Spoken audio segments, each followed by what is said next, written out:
はい、こんにちは。今日は私が修理した包丁の紹介です。これはですね、およそ30年前ぐらいに買った、関孫六のかなり古い包丁です。ここを見るとわかるんですけど、工牛というふうに書いてあります。本校関孫六、これも薄いんですけど、工牛という刻印になります。一応貝印に確認したところ、これは工牛上作というのが正式名称だそうですね。ここはブレードが、鋼ですので、だいぶ錆の跡などがあります。錆の跡がこの辺ありますね。まあ、綺麗に取りましたけれども、取って磨いて、小刃もこういう風についております。はい。で、峰の感じはこんな感じですね。かなり薄く抜きました。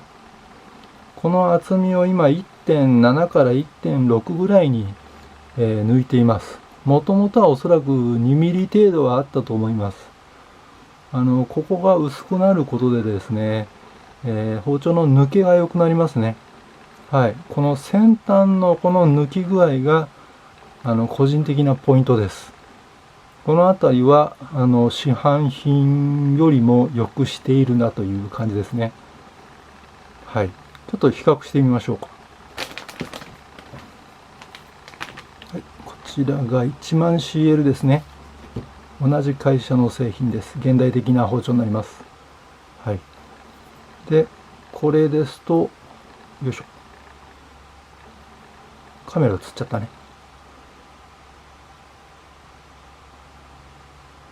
ちょっとピントが合いませんね。ピント合ってくださいね。はい、ピント合って。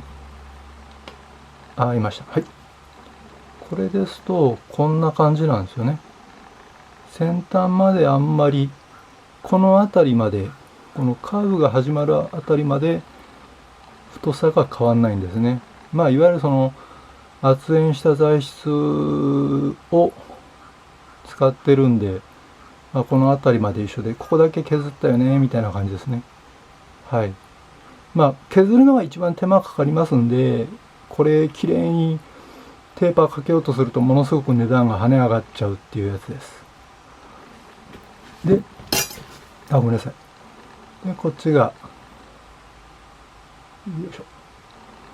私がテーパーを付け直したタイプで、まあ、かなり、もともとの厚みも薄いんですけど、先端にかけて、この辺りからだいぶ薄く抜いてるなっていう感じです。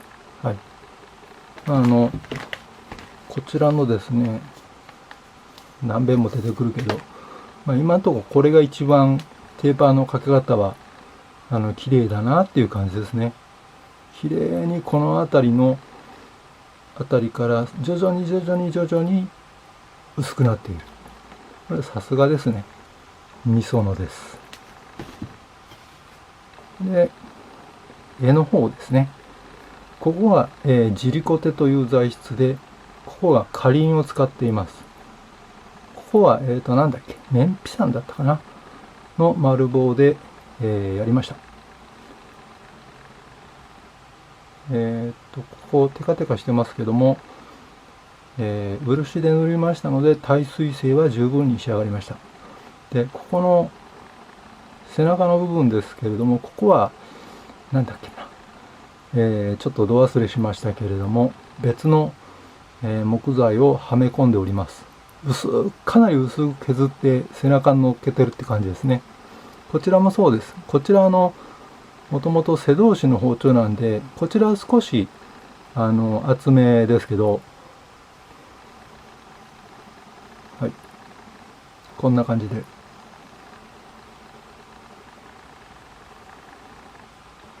もう少しキラキラ感が出ると良かったんですけどね。でもなかなか綺麗に仕上がったと思います。いじりの方を見てみましょうね。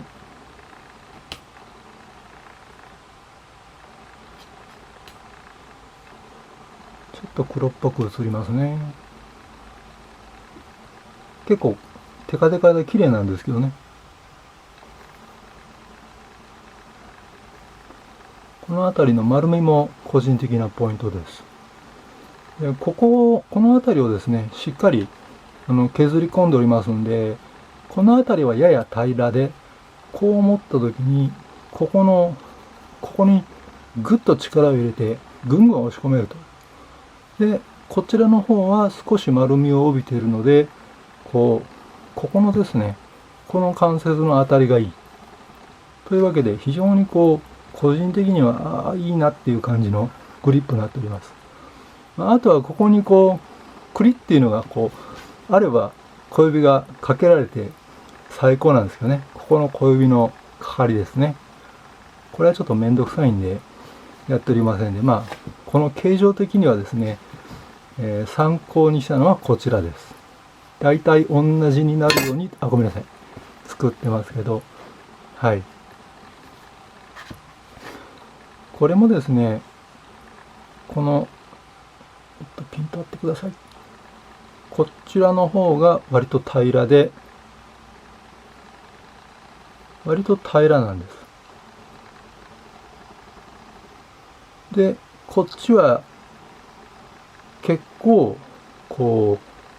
ぐいっと尖ってるけど丸みを持ってるっていうですね、逆三角形形状ですね。ここでぐっと押し込めるけれども、ここの関節の曲がりがよくフィットするっていうタイプですね。こっちはどっちかっていうと割と昔ながらの、いわゆる板材ペタンと貼って、R 取ってやったっていう感じですね。はい。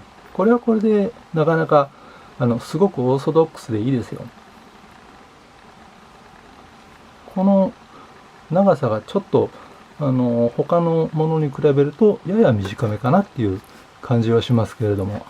はい。並べると、こんな感じですかね。よいしょ。こっちの方が大きく見えますね。遠近のせいですね。一応サイズは、刃渡りは 16.5、一般的な三徳包丁のサイズです。はい。こっちは21センチですね。はい、以上です。ありがとうございました。